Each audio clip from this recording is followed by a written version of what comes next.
Hey now, my name is Nick from Board Game Brawl, and this is your Kickstarter update. And in the 2 weeks since I last did a Kickstarter update, the number of games being funded through Kickstarter has dropped dramatically, and in fact, Kickstarter itself has drastically increased the usability of its interface.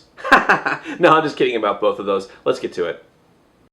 Cool Mini or Not's newest project is Besieged, and that is B-Sieged, which really is one of the worst names for a board game I have ever seen. Nevertheless, the game looks pretty cool. It's a tower defense game. You take control of a bunch of fantasy-themed heroes who are trying to protect a citadel from oncoming hordes of orc-like monsters, and basically you're just trying to survive a certain number of rounds for a messenger to get back to the citadel with a powerful artifact. As usual for Cool Mini or Not, the miniatures are amazing, as are all of the rest of the components.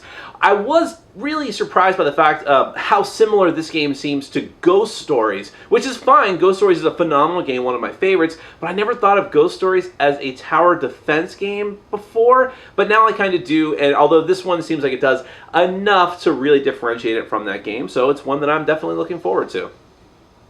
Project Elite is from Artipia Games, and no, this does not involve the Among the Stars universe, it just looks like it does. This is a real-time cooperative game. Players take control of special forces operatives on Earth who are trying to defend against an alien invasion. You go through different scenarios, and like I said, you have a real-time element to it. I believe it's 30 minutes to complete each of these scenarios, or you fail and the Earth dies miserably. Now, at first I hesitated about this game because I didn't feel like we needed another Space Marines fighting aliens cooperative game. I feel like there's a lot of those lately, but the game looks fantastic. It's from Artipia Games, who I've never played a game of theirs that I haven't enjoyed, and I think that the real-time element is something that could be integrated very well if it's done right. So this is definitely one that I think could be really incredibly cool.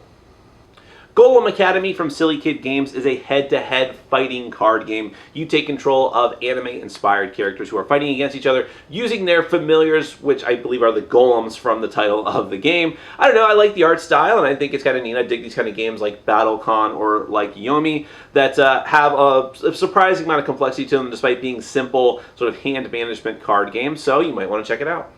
Requiem Vampire Knight from Dreamship Interactive has a very dark theme. It's all about this mirror world to our own where evil people go when they die and they transform into vampires and werewolves and ghouls and then just fight each other for territory. So that's what this game is. It's a two-player head-to-head game. You're trying to take control of different land tiles, gain their resources by using your vampiric or ghoulish forces, and then use them to fight your opponent and take over their capital or just wipe them out. It has an art style that is very reminiscent of heavy metal albums from the 80s, so if that's your kind of thing, take a look. My name is Nick from Board Game Brawl. You can check me out at youtube.com/BoardGameBrawl. This has been your Kickstarter update, and wubba-lubba-dub-dub.